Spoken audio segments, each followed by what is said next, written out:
Alors, les chromatogrammes sont obtenus après l'amplification par PCR puis le séquençage de marqueurs microsatellites. Donc, les marqueurs microsatellites, ce sont en fait des petits fragments d'ADN qui sont constitués par la répétition, un certain nombre de fois, de motifs nucléotidiques. Et c'est ce nombre de répétitions qui varie entre individus qu'on peut visualiser sur ces chromatogrammes.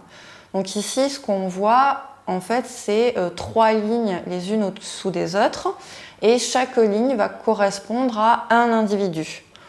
Les pics orange qu'on voit ici représentent des fragments qu'on connaît, qui sont de tailles différentes, c'est une solution commerciale, et ces fragments de tailles différentes vont nous servir d'échelle. C'est à partir de cette échelle-là qu'on va pouvoir connaître la taille des microsatellites qu'on a amplifiés. Donc ici, on a un marqueur microsatellite qu'on voit ici en couleur jaune. On voit que pour le premier individu, on a 2 pics jaunes qui correspondent à 2 fragments de tailles différentes, ici 130 et 142 paires de bases. Donc on peut dire que cet individu est hétérozygote. Il a 2 versions différentes, 2 tailles différentes, donc 2 allèles différents pour ce marqueur microsatellite.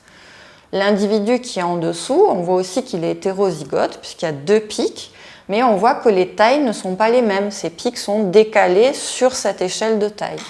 Et le troisième individu, pour lui, un seul pic, donc un seul fragment, donc cet individu est homozygote. Voilà, donc là on a vu les résultats pour un locus microsatellite, mais en fait par réaction on en amplifie plusieurs, donc auxquels on a accolé des fluorochromes de couleurs différentes. Donc là on a un microsatellite qui apparaît en bleu, un en rouge et un en vert. Donc ce qu'on voit, c'est que si l'on compare ces 3 individus, on a des tailles qui varient entre individus, et c'est justement l'intérêt de l'utilisation de ce type de marqueurs-là, c'est qu'ils sont très variables entre les individus.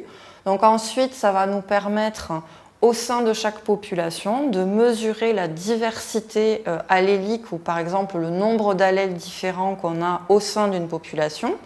Et on va aussi pouvoir quantifier à quel point ces allèles sont différents entre populations. Et là, nous, ce qui nous intéresse, c'est de voir comment ces 2 paramètres, donc diversité à l'intérieur des populations et différenciation entre populations, vont être impactés par la modification des habitats.